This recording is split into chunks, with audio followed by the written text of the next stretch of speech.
If truth is a first casualty of war, is disinformation the bullet that kills it? Welcome to Connections, the Arab Studies Institute interview program. I'm Mouin Rabbani, and for this episode, we're delighted to be speaking with the leading expert on the use of disinformation by repressive regimes, Marc Owen Jones. Marc Owen Jones, it's a real pleasure to welcome you to Connections.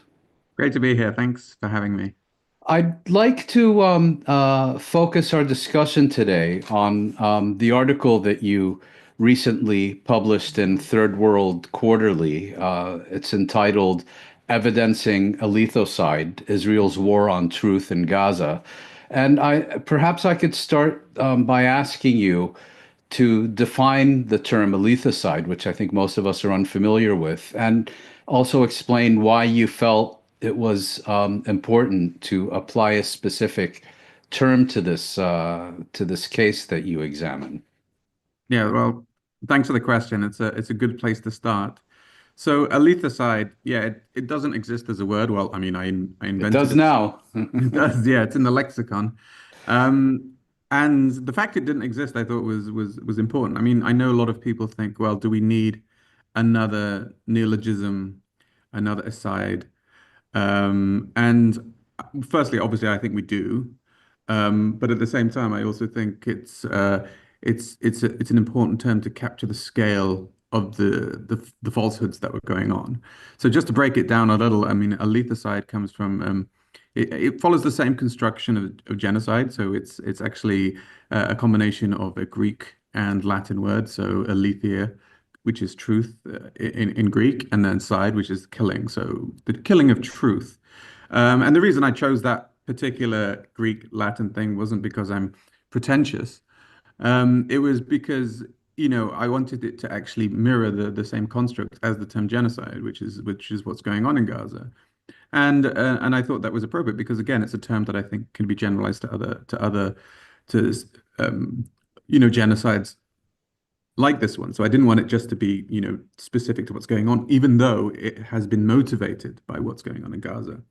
And the definition really is, well, why do we need a specific term for quote unquote the killing of truth?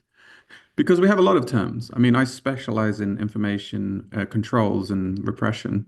And we have disinformation, malinformation, misinformation. I mean, disinformation is the deliberate spreading of false information to cause harm. And, misinformation is accidentally spreading false information. We have propaganda. The problem is these terms are propaganda in particular is a term that's very contested in terms of definition. And, you have some people who think propaganda is just any attempt to persuade. So persuading someone to take a vaccination might be considered propaganda, a public health campaign. But so can, saying that a German soldier killed a Belgian baby in World War One. That's also With propaganda. pitchforks. Yes, with pitchforks actually, Mm. which did happen. I mean, the propaganda did happen. I don't know about the actual story. And then propaganda doesn't necessarily need to be false or true. So, there's all these kind of nuances. So And you can, I mean, if propaganda is an attempt to persuade, you can do that also by spreading facts and accurate information, not necessarily falsehoods. yeah, well, I say all disinformation is propaganda, but not Mm. all propaganda is disinformation. Mhm. So that in itself is another sort of complexity. And disinformation usually, I mean, disinformation is a word that's relatively, I say, not new, but it's become more mainstream recently. And often it's referred to sort of episodic moments, oh, look, if I said, um, I don't know, like just something false, like I don't know, Mouin's, wearing a pink tie. That could be false misinformation, right? But it's not particularly significant. It's an episodic kind of moment. And the problem with disinformation studies or the study of it, it's also centered on a lot of specific transatlantic security concerns. So a lot of the disinformation studies we've seen, not all, to be fair, focuses on, well, what is considered disinformation by, for example, the US. We saw this a lot with Ukraine and Russia. There was a lot of investment in studying Russian disinformation, but not necessarily US disinformation, right? So the whole field became very politicized. And it was also kind of Sorry, a subject of and the assumption is that, quote unquote, our adversaries do this, and it's deeply ingrained in their political culture or Yeah. whatever. But we, by contrast, stand for the truth and freedom of information and all the rest Yeah. of it. We do information, Yes, others do disinformation, right? yes. So it's like Yeah. the good information, right? So, it's this kind of epistemic politicization of what is real and what is truth. And we, in, this case, the West does the truthful good stuff. And the pesky Russians and Chinese do false manipulative stuff, right? And yes, there's people looking into disinformation from the US and stuff, and that's where a lot of the work I do comes in. But the whole field has been politicized. That's one thing. And as I said, it tended to focus on episodic moments.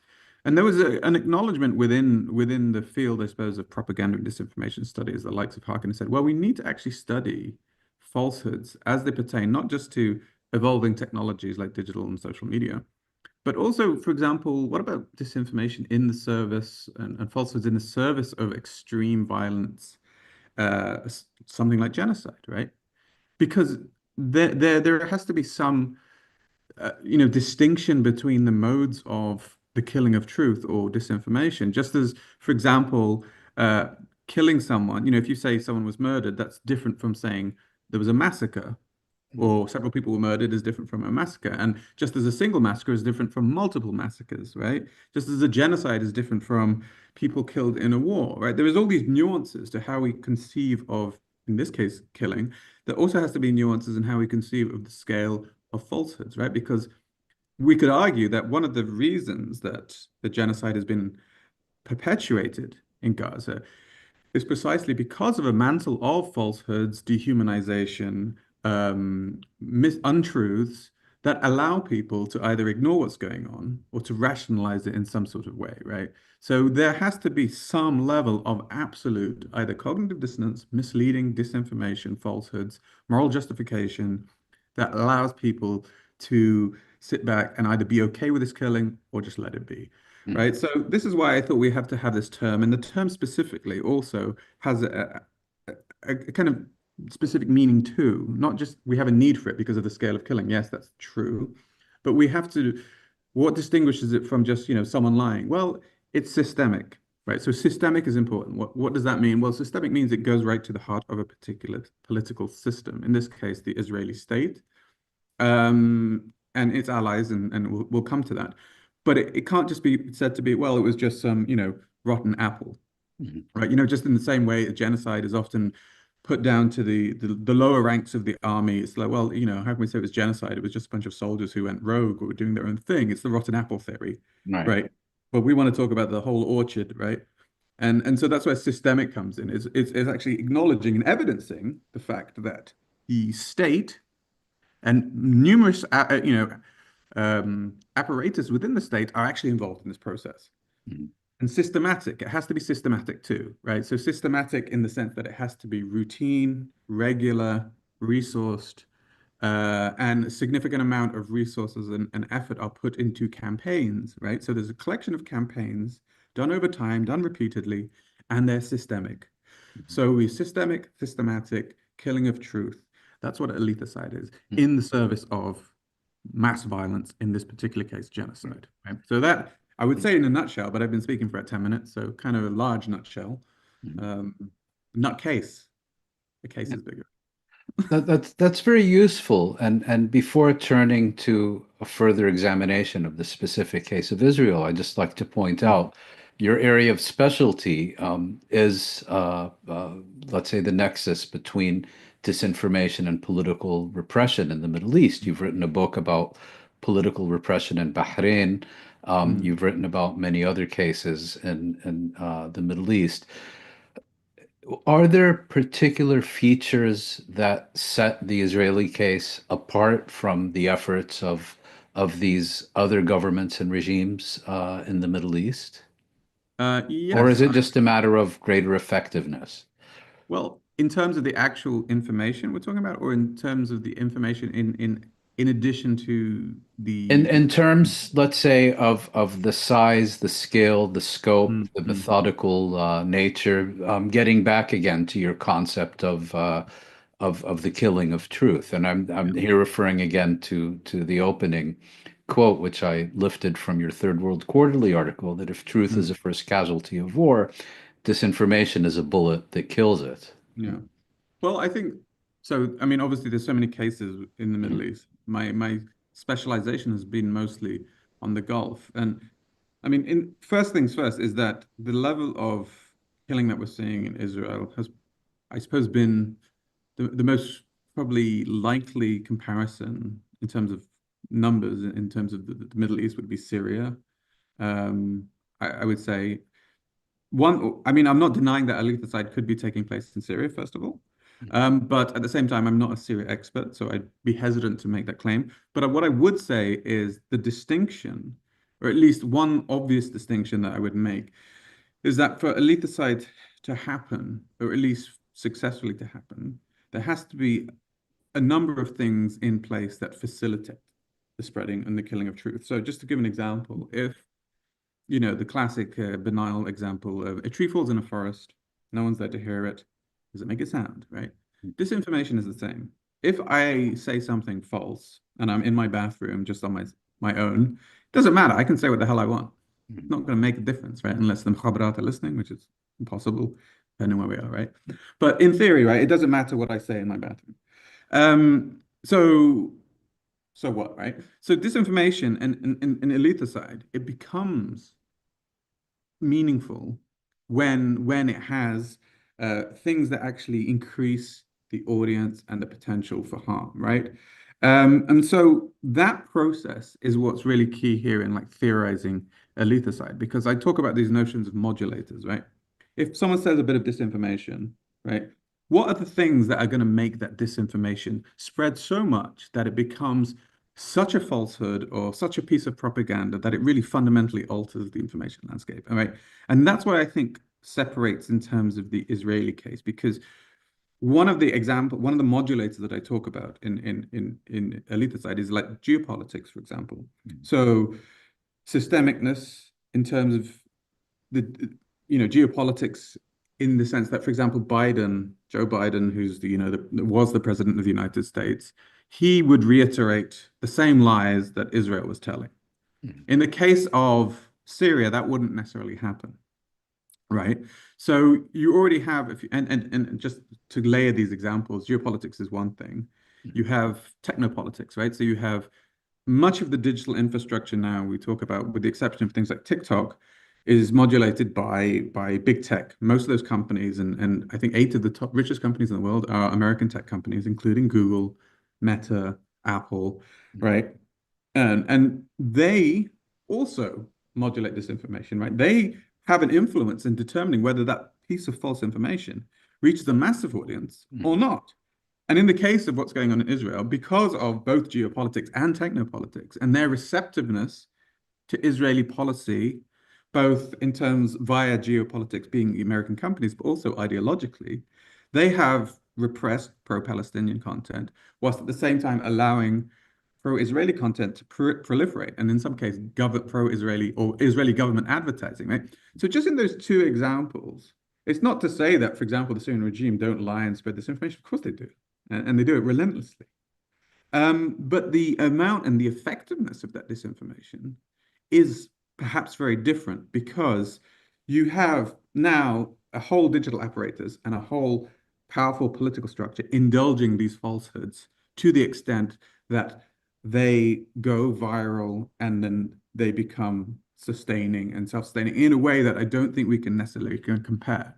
So this is why I think the Israel and the genocide in Gaza is a particularly important example of this, because I don't think, at least in my experience, we are ever seeing the same level of truth killing. Now, I haven't set any thresholds for what a lethalicide would be, right? Just as you can have a genocide with killing, 800 people as 8 million, right?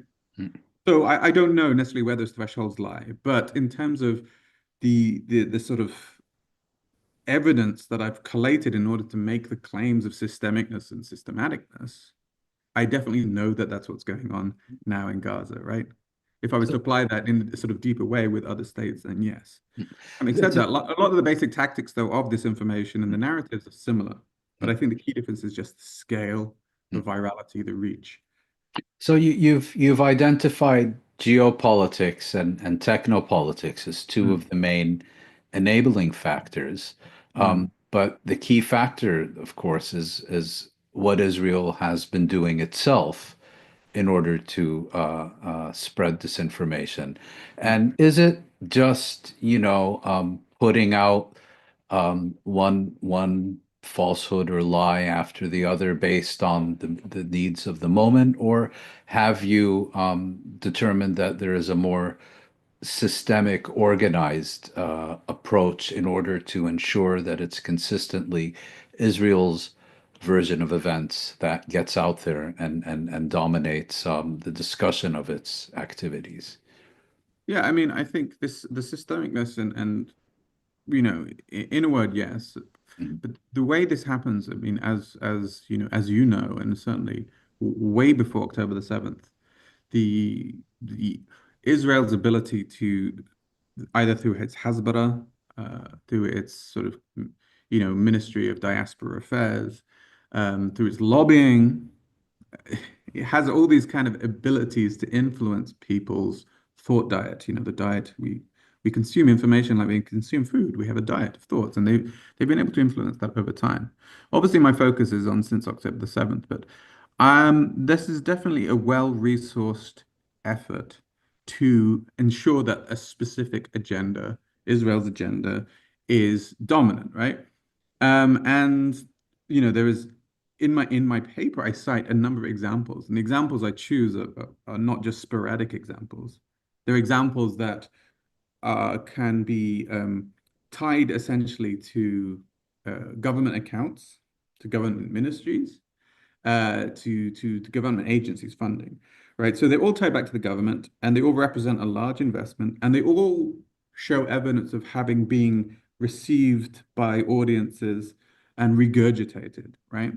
So, And you give some very interesting examples in this case, so maybe you could share one or two with us. yeah, I'd like to share a couple. So, obviously, I think it makes sense first to start with like the beheaded babies, right? The Mhm. atrocity disinformation, because This is from this the very outset on October 7th.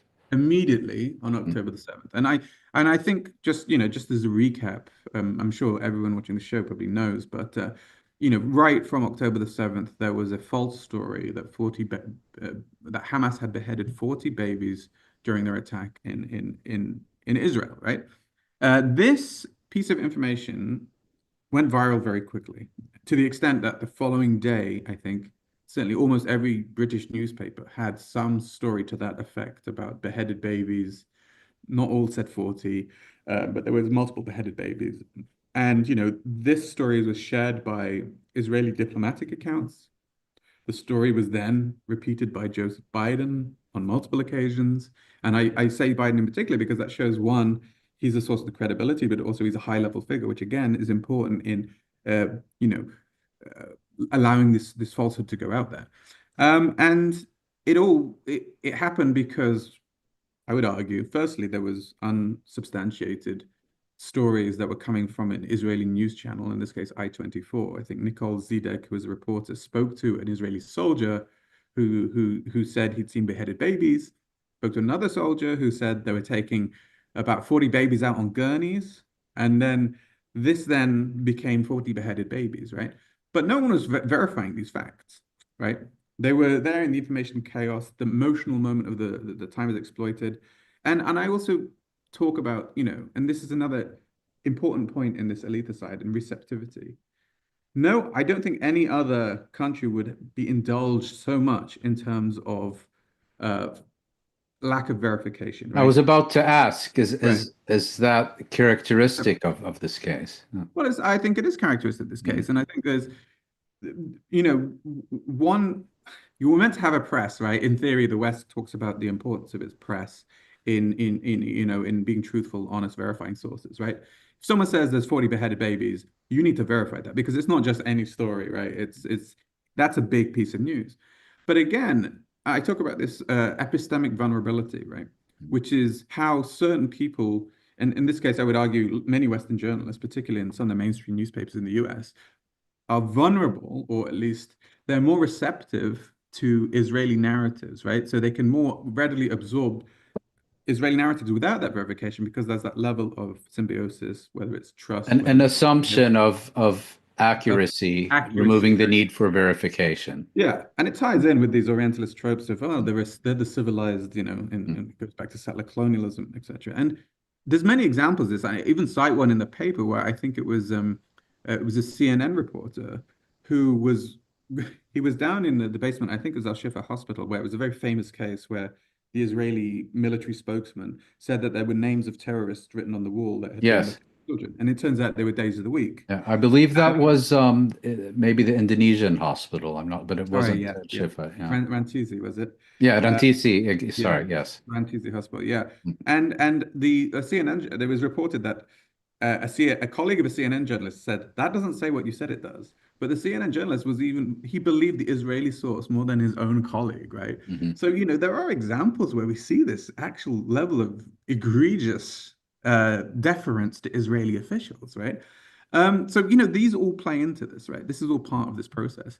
But the reason I just want to start with the babies thing, because in addition to, yes, this going viral, this being a massive story shared by official accounts, repeated at the highest level by the US president, with the mainstream legacy media all embracing it, it's also a classic propaganda trope, right? And I mentioned epistemic vulnerability, but come on, you hear a story about babies, you triple check that because, again, we talked about it about half an hour ago, but, World War One, Germans, bayoneting babies was a classic propaganda trope, right?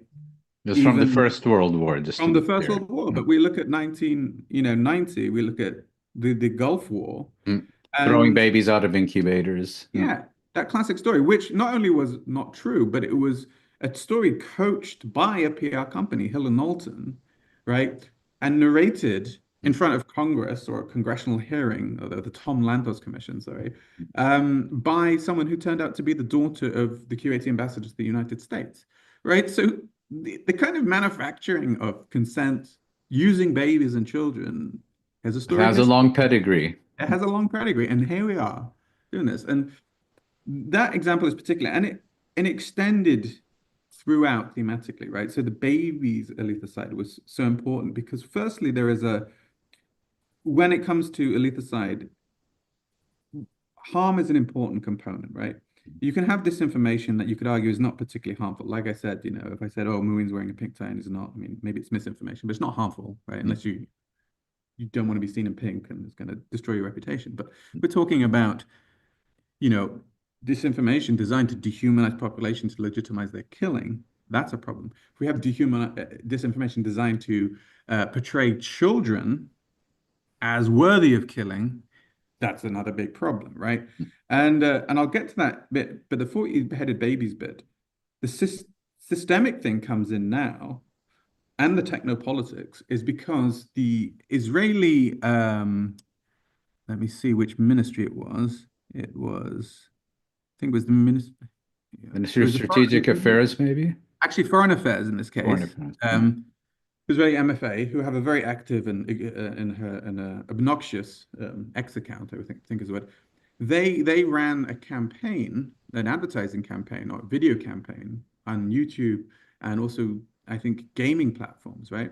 So they ran this advert a commercial rather for the American audience, with a very pastel, pictures of rainbows, pink, fluffy clouds. It was obviously aimed at children, right? And you had this nice scene with unicorns jumping, and then suddenly, in black text, is the words 40 infants were murdered in Israel.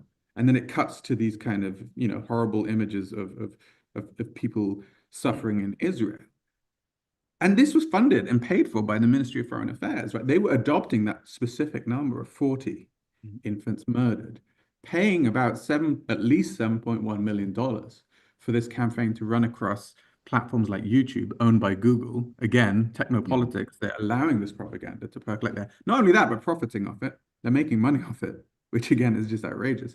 And so that narrative was not just, yeah, it might have happened as a chaotic moment and wasn't verified due to, again, these systemic features, but it was then embraced Mhm. and actually paid to be spread around the world, right?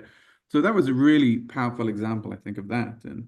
And I do babies play a strong theme in my article because I talk about it was initially used in order to lobby and mobilize Western public support for the Sure. subsequent genocide, right? Look how barbaric Hamas Mm. are, right? Let's do this. But it became pretty clear quite quickly that Israel were killing thousands and thousands of children, right? And so you have this situation where they've tried to use this myth to rally support, when in fact they're the ones Mm. killing thousands and thousands. So what do you do then, right? Well, you do two things. You keep lying, right? So one of the lies they adopted is the Pallywood frame, Mhm. which I know you're familiar with, but just for the benefit of anyone, it's not. It's this it's obviously portmanteau Palestine and Hollywood, Pallywood, and it's this long And more recently, Gaza would. Gaza wood, yes, exactly. And obviously, it's design it's an old trope made to used to sort of suggest that Palestinians are all faking their injuries. They're all acting. Anytime we see, a dead child or a man or It's woman, actually a doll. Mm. it's a doll. And the doll narrative was actually promoted again by Israeli official accounts, followed by journalists, I think the editor of the Jerusalem Post. But numerous official accounts, embassy accounts belong to Israel, and the Ministry of Foreign Affairs account, which is a key player in all of this, were spreading this narrative, right? So they were accusing Palestinians of making up their casualties. That's one level. And if you follow Benoit's theory of image repair, you can actually see the strategy in real time. So step one, when you do things that are egregious, like kill children, what do you do? Well, first thing, you try and deny it.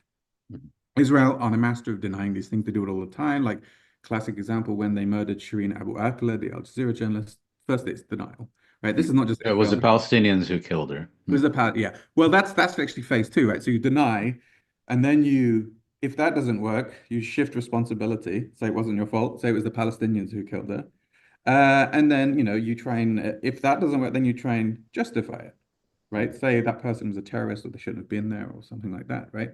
And this is what I thought was one of the most egregious aspects of the propaganda and killing of truth here was the and shared through official accounts was once that failed, once they could no longer deny that they were killing kids because the evidence was just insurmountable, once they can't um, justify it, what do they do? Well, they actually say, oh, maybe these kids are kids worth killing.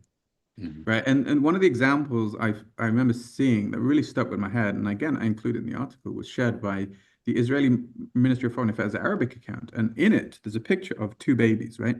You have one baby who's, they're both like sort of glass babies. One is being filled with red liquid from a cup that says hatred on it in Arabic.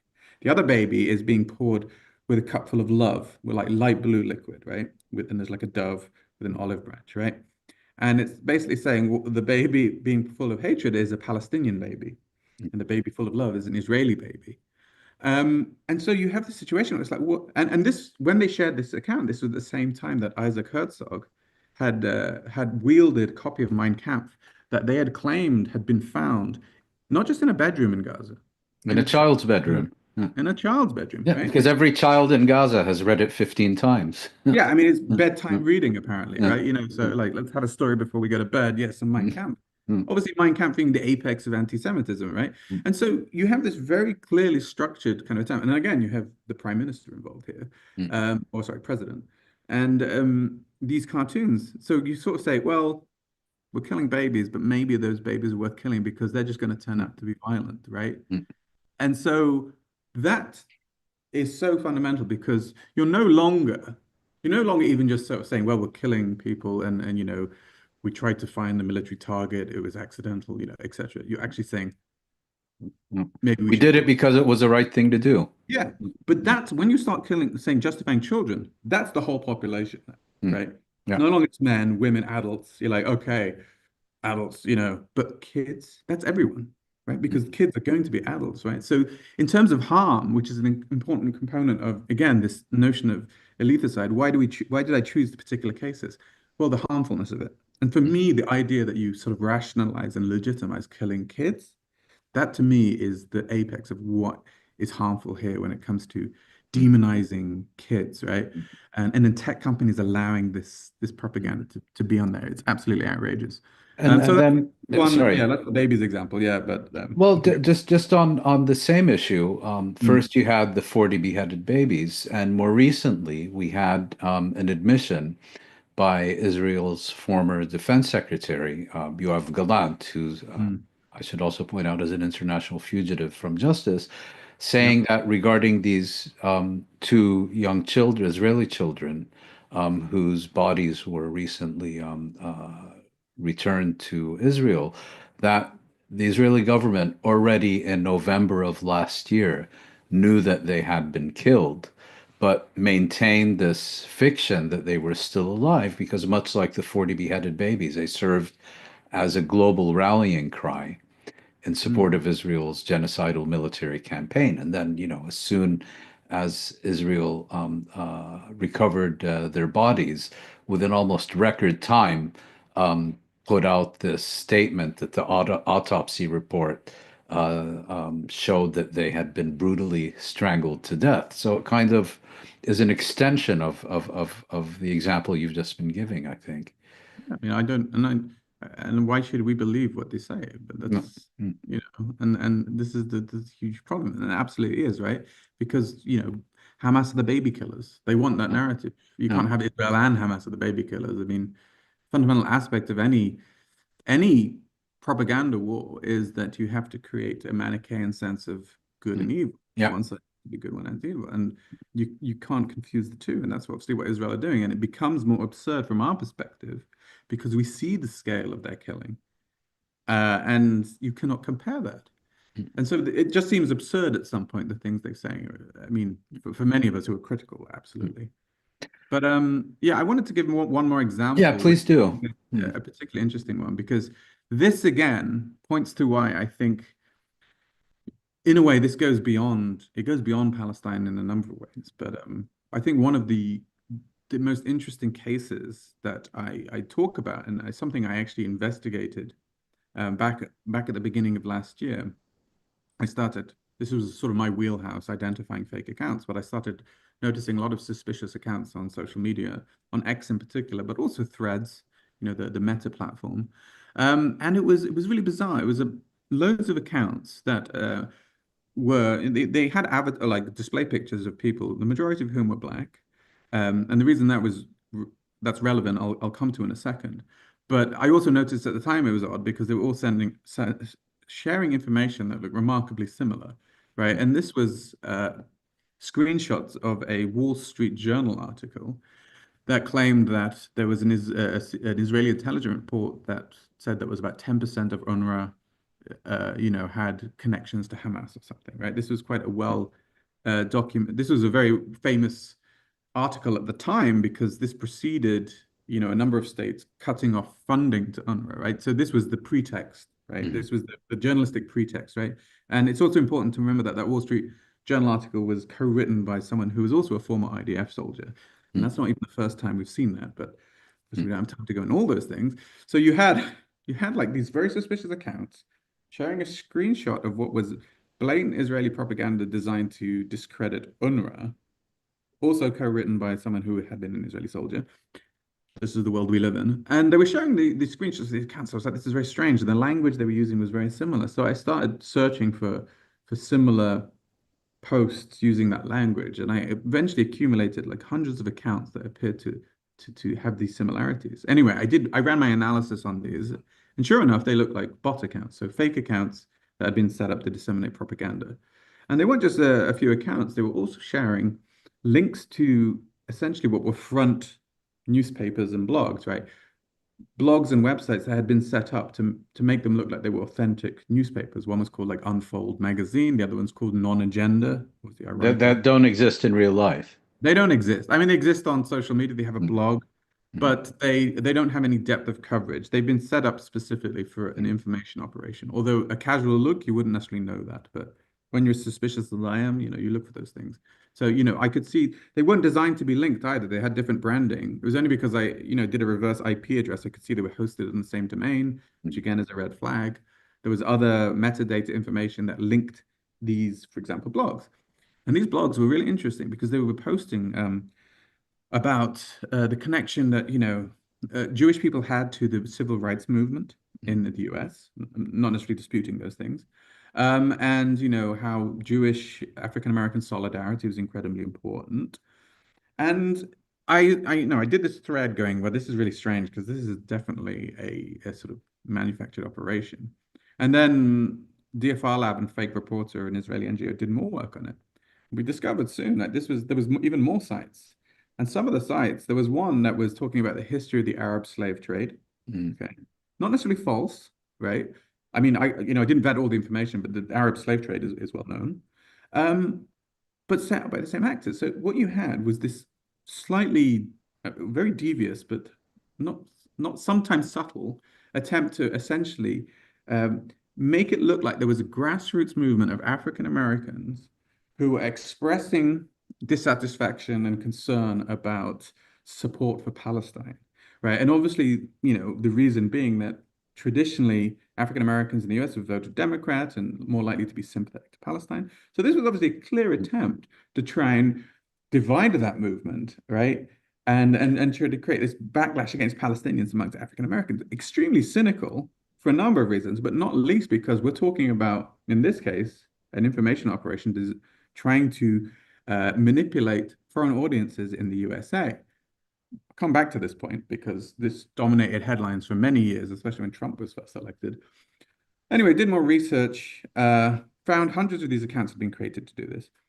More research. There was another strand of this operation that was actually as well spreading not just these narratives about African American, traditional Jewish support for civil rights movement, but also anti-Muslim sentiment, right? So there was all sorts of pages, including AI-generated images of like how Muslim immigration to Canada was a massive problem. They'd even like got an AI image of the CN Tower in Toronto with a crescent on top, right? Mhm. And it was all these kind of AI-generated images of angry-looking, obviously, visibly, Arab men, right? Invading, quote unquote, these are the terms used, Canada, right? Playing off this trope of the great replacement theory, like white people are going to be replaced by foreigners. So you have a number of things, right? You have these racially charged disinformation strategies, including one actually trying to spread animosity towards Muslims, right? Anyway, a few months went by, and colleagues managed to get like a fix on who did it. And the New York Times eventually broke the story that the people behind this campaign were a Tel Aviv-based PR company called Stoic, and they had been contracted by the Ministry of Diaspora Affairs in Israel. So systemic government ministry, literally paying for a campaign to manipulate foreign audiences in its own best ally, right? It's Mhm. Israel's greatest ally, right? And the reason I say I'll come back to this is like, remember 2016 when all we heard about was Russian interference in US elections, Mhm. right? And now we have this massive case of not just Israeli interference in US politics, but also spreading hate speech and disinformation about minorities in US politics. Yeah, the New York Times broke the story because we got a fix on who did it. But that was it. It didn't make much of a splash like you would hear about these, Mm. I mean, the Russian interference Yeah, led had it to, been the Russians or the Chinese. yeah, and this again ties back to the politicization of disinformation. Absolutely egregious, Mm. systematic, and harmful in another level because it goes beyond just trying to demonize Palestinians. This is about demonizing a whole religion in service of legitimizing genocide and trying to mobilize animosity towards Muslims around the world in order to remove sympathy for Palestinians. Mm. That to And me and is it's another not level. just about demonizing the Yeah, Palestinians in the Gaza Strip, which is bad enough as it is. It's also trying to demonize entire population groups in the yeah. United States. Mm. Population groups around the world, though. Mm. Yeah. And what's alarming is that, you tack a whole population groups, just for your own self-interested Mhm. survival, right? So you can let the world burn so long as you survive, right? Because it wasn't just about saying, okay, yeah, immigration is bad. It's saying these people are bad. And what are the consequences of that? Violence, Mm. you know, because one of the narratives that's come out of Israel is that we've seen a lot of the Hasbro use this particular trope is that Israel is the bulwark protecting Europe from this quote unquote Western Islamic values, invasion. yeah. Yeah, Islamic invasion, right? So this Mm, is a very common mm, trope. So it's not actually surprising to see it in many ways. And mm, it was also amplified as well. And one of the things I talk about is synergies, right? So this synergies in particular, where you have other strategic relationships that countries might have that allow them to sort of amplify the effects of these. And we saw this with, for example, the Indian, lots of BJP, pro-BJP influencer accounts who were some of the most influential in spreading the disinformation at the beginning, including the 40-headed babies, but also always adding an Islamophobic twist, mm, right? So one particular fake narrative that went around was that they found a pregnant woman who'd been killed and like the baby was like coming out on the umbilical cord. The most shared account from that was a pro-BJP account, right? mm, And the study was done that to find the most Islamophobic social media content comes out of India. mm, And we know from a few whistleblowers who've worked with the BJP that they have all these troll farms, right? These people who mm. work full time to promote the BJP, spreading basically misogyny and Islamophobia. And so that sort of came together after October the 7th to form this massive digital anti-Muslim, anti-Palestinian disinformation kind of strategy online that really sort of almost just, made it really So, hard to sift through what was true and what was not. so the Hasbara Symphony Orchestra has an Israeli conductor, but is a very multinational ensemble. It So, is yeah. absolutely right. They got a few ringers in there, I think. So, Israel can tell all the lies at once and can try to spread as much disinformation as it wants, but unless there is a receptive audience, it's all wasted effort. And we've talked about geopolitics and technopolitics. Do you Mm. think there is a particularly important role that has been played by the Western media in facilitating Israel's ability to spread its disinformation globally, and particularly towards increasingly skeptical Western audiences? Yeah, I mean, this all starts really with, I would say, I mean, I know social media, TikTok, Instagram are really important in terms of how people receive information. But at the same time, legacy media are vital in mobilizing public opinion, and particularly in the West. And we can talk about the New York Times, the BBC, the Guardian. I don't think there's any exceptions apart from a lot of the new, either about independence, but things like the Intercept, Democracy Now. You've got these really solid outlets, but the mainstream legacy media, they've been appalling. And much of this is about omission as it is about framing, right? So there's different levels of how the suffering of Palestinians is minimized, or Israel's aggression and violence is also justified or minimized, right? There's different ways of doing it. I mean, on a basic level, I mean, there was, for example, how many times was the word massacre used to refer to the killing of Palestinians in the New York Times? Well, uh, I can give you statistics on this. The Yeah, slaughter and massacre were 60 and 124 times more likely. This is in the New York Times and Los Angeles Times to be used when referring to the deaths of Israelis as opposed to those of Palestinians, right? So that's just one example where you have this massive, just a huge disparity in even how the killing of Palestinians is described according to They Israelis. die in the passive voice. Yeah. They either die in the passive voice, but even when they're not dying in the passive voice, it's how they're dying is entirely different, right? And so the passive voice is one of the classic examples, like Palestinians are always killed or found dead, like the classic example of Hind Rajab, not murdered or killed by Israel, right? And so the omission and the framing, even the hierarchy of the paragraphs in a news story, often frame it that that everything Israel do is justified, or that anything that the Palestinians do should be viewed with suspicion. I mean, the classic example you see in the BBC, every time death figures reported, it's always like the Hamas-run health ministry. You could argue Mm, that's legitimate if they did the same with Israel. I mm, mean, how should we describe Israel figures? Like I know the Likud run, sort of the far mm, right mm, run government mm, figures. I mean, there's no parity there, which I think is a huge is a huge problem. And I this remember again, being advised many years yeah. ago that when you read a New York Times article, always read it to the very end because that's where all the useful information is buried.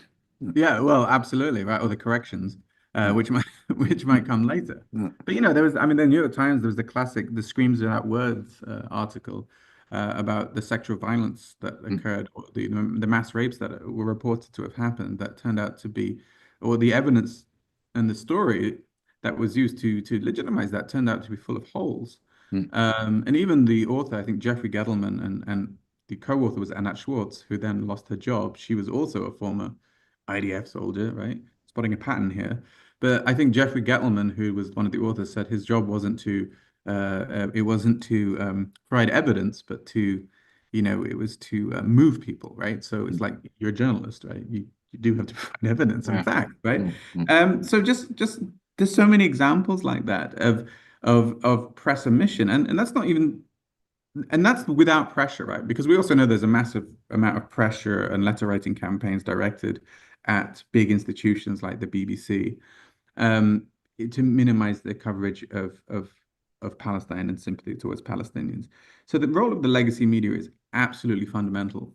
And there's been numerous stories. Obviously, we don't have time to go into all those details, but yeah, I think I don't even see that getting better, unfortunately. mm, I mean, we saw recently with the BBC. The BBC they came under fire because there was a documentary mm, and they claim some random on social media claimed that or said that the protagonist, the young boy, was the son of a Hamas agent who was like the deputy agriculture minister or something. mm, Like a meaningful accusation. I mean, it's just absurd, right? And therefore, there was this whole fuss about the integrity then of the documentary and whether it had been partial, impartial. And this is from BBC, who have, what's it, David Mercer, who's like the spokesman, who's essentially an Israeli propagandist, come on all the time.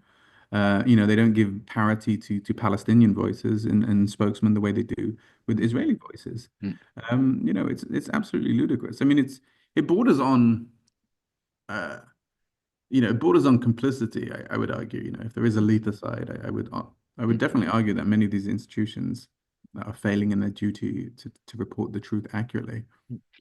But against everything you've been saying, Mm, there's also the reality, or at least the impression of the reality, that Israel's Herculean propaganda efforts mm, haven't really achieved very much during this past year and a half. That Israel is increasingly being seen by the targeted public, and here I'm referring to mm, Western public, as a genocidal apartheid rogue state. Its approval ratings are hitting unprecedented lows. mm, And because so many people are getting their information now, not from the legacy media, but through alternative venues like social media and so on, that Israel is finding it increasingly challenging to control the narrative and to wage propaganda campaigns effectively. How do you look at this, particularly given the role that you've discussed by mm. social media companies in promoting Israeli content, suppressing pro-Palestinian speech, and so on? Yeah, I think that's a measure of the egregiousness of the Israeli violence, right? And I mean, I accept and I fully acknowledge that despite technopolitics and social media has been one of the main avenues by which the suffering and the genocide of Palestinians has been documented and evidence. That's absolutely that's despite the efforts of the social media companies. Let's put that in context, Mm, right? And it's the same in terms of eliticide. Eliticide is always about attempted to do, right? Just as a genocide doesn't necessarily mean you completely exterminate a group of people. It's an intention or an attempt to do that, right? Just as eliticide, it's an attempt. It doesn't mean it's going to be fully successful. And this is, I think I say it's a silver lining. I think partly, and I think we have to consider the audiences, right? And I think this is where it changes when the US foreign policy has always been pro-Israel under Biden, and Biden, I think now I think Dawn, an NGO, is saying that he should be tried by the ICC for his role, which I think is fair.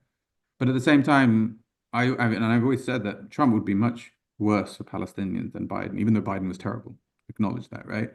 Um, and one of the things is I think when, and this isn't just to do with Biden, but I think there was a time where Israel gave not a damn, they gave a little bit of damn, or at least were trying to pay some sort of lip service to try and have their image in the international sphere recognized. And we see this with things like Eurovision, right?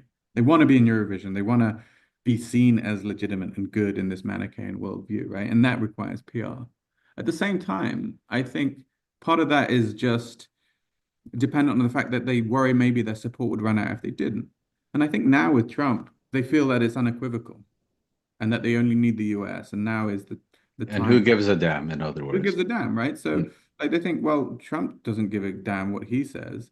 He just says, like, oh, we'll take over Gaza. And the gloves are off, right? It's almost like there's less need for the PR, for the performance, for the spiel. It's just like, okay, now we can kind of do what we want. And I think now the maybe we'll see less effort to actually try to sort of I was um, about to ask, does that mean that there's going to be less emphasis I on think this? so. I mean, it will be passed by audience, but I think we might see less effort in that realm now. And I think it's just a case of like, hey, this is me, Hmm. Israel. I'm a I genocide. do as I please. Hmm. Yeah, who gives a damn about the ICC anymore? Trump might take care of that, or even if he doesn't, what jurisdiction have they got? Hmm. And everyone, even the traditional non-US allies, the US and Europe, are so busy like vetoing to genuflecting to Trump Trump could even say, well, give Israel a free pass. Hmm. So I do see that impacting on the nature of the information war we're seeing. I just think there will be less intensity, less. I think they'll care less about their international reputation. Hmm.